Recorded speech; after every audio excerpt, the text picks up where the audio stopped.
Hi guys, अगर आप ये जानना चाहते हैं कि ग्रामर सीखने के बाद भी आप इंग्लिश क्यों नहीं बोल पाते हैं, तो गाइस आई गारंटी इस वीडियो को देखने के बाद आपको कोई भी दूसरी वीडियो नहीं देखनी पड़ेगी। So now guys, without wasting any more time, let's begin.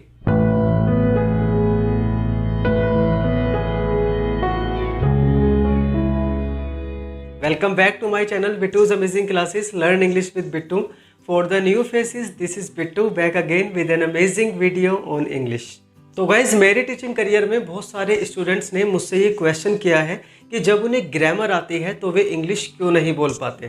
तो गाइज, इस क्वेश्चन के जवाब में मैं ये कहना चाहूँगा कि गाइज, पहली बात तो ये है कि ऐसे स्टूडेंट्स जिन्हें ये लगता है कि उन्हें ग्रामर आती है लेकिन वे इंग्लिश नहीं बोल पाते, ऐसे स्टूडेंट्स में से 95% स्टूडेंट्स को ग्रामर ढंग से नहीं आती है। They think that they are good at grammar but they are not. अगर आपको लगता है कि आप इन 95% स्टूडेंट्स में से नहीं हैं, तो ये कुछ सेंटेंसेस हैं, आप इन्हें ट्रांसलेट करें और मुझे कमेंट्स में बताएं। मैं चेक करूंगा कि इनमें से आपके कितने सही है, कितने गलत है, और फिर मैं बताऊंगा कि आपको आगे क्या करना है। चलिए अब समझते हैं कि जो बाकी के 5% स्टूडेंट्स हैं जिन्हें ग्रामर अच्छे से आती है, वे इंग्लिश क्यों नहीं बोल पाते। तो गाइज, मैं आपको बताना चाहूँगा कि किसी भी लैंग्वेज को सीखने के लिए दो चीज़ें बहुत ज़रूरी होती है, एक ग्रामर और दूसरी वोकैबुलरी।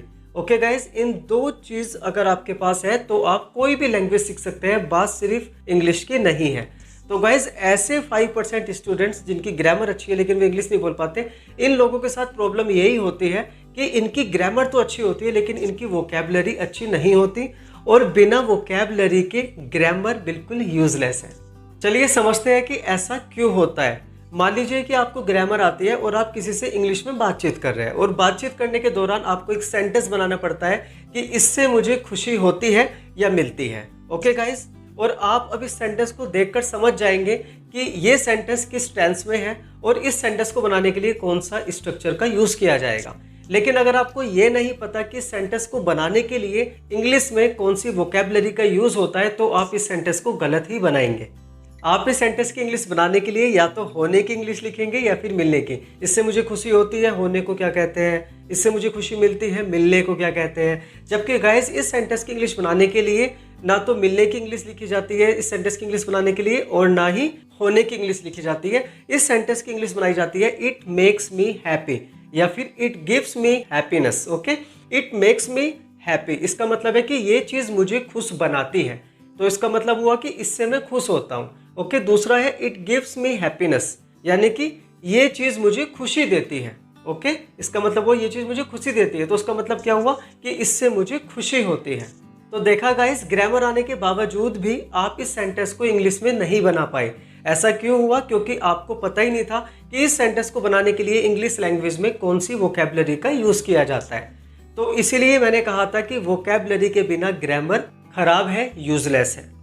तो गाइस, अब जब आपको पता चल गया है कि इस तरह के सेंटेंस को इंग्लिश में ट्रांसलेट करने के लिए कौन सी वोकैबुलरी का यूज़ किया जाता है, और अब मैं आपसे पूछूं कि इससे मुझे खुशी होगी या इससे मुझे खुशी मिलेगी, इसको ट्रांसलेट करने के लिए कहूं तो आप फटाफट कर दोगे, क्योंकि अब आपको ग्रामर की नॉलेज तो ऑलरेडी है ही। आपको पता है कि ये फ्यूचर टेंस में है। दूसरी बात, इसका स्ट्रक्चर क्या होगा आपको ये भी पता है, और वोकैबुलरी अब आपको पता लग गई है। अब आप अपनी ग्रामर की नॉलेज को यूज कर पाएंगे। इसकी इंग्लिश होगी it will make me happy या फिर it will give me happiness. चलिए कुछ और एग्जांपल्स देखते हैं। इस मोबाइल का कैमरा खराब है, इस मोबाइल से फोटो नहीं खींचते। तो गाइज, ये जो सेंटेंस है, इस मोबाइल से फोटो नहीं खींचते, आप इसे कैसे ट्रांसलेट करेंगे? आपको ग्रामर आती है तो आप समझ सकते हैं कि ये सेंटेंस किस टेंस में है और इसको बनाने के लिए कौन सा स्ट्रक्चर यूज होगा। लेकिन अगर आपके पास वोकैबुलरी नहीं है, आपको नहीं पता कि इस तरह के सेंटेंस को ट्रांसलेट करने के लिए कौन से वर्ड का यूज किया जाएगा, तो आप इस सेंटेंस को गलत ही ट्रांसलेट करेंगे। आप यही सोचते रह जाओगे कि खींचने की इंग्लिश क्या होती है, इससे फोटो नहीं खींचते, खींचने की इंग्लिश क्या होती है। लेकिन गाइस, बात यह है कि इसमें बहुत ही सिंपल वर्ड का यूज किया जाता है, जो है टेक। इसकी इंग्लिश बनेगी this mobile doesn't take photos. ये मोबाइल फोटो नहीं लेता। तो इसका क्या मतलब निकल रहा है कि इससे, यानी कि इस मोबाइल से फोटो नहीं खींचते। और गाइस अगर आप इन सेंटेंसेस को ट्रांसलेट कर सकते थे, मतलब आपकी दोनों चीज़ अच्छी है, आपकी ग्रामर भी अच्छी है, आपकी वोकैबुलरी भी अच्छी है, तो इसका सिर्फ एक ही कारण हो सकता है, मतलब आपके इंग्लिश ना बोल पाने का सिर्फ एक ही कारण हो सकता है, और वो है प्रैक्टिस ना करना। आपने कभी कोशिश ही नहीं की इंग्लिश बोलने की, क्योंकि आपको इंग्लिश बोलने में डर लगता है।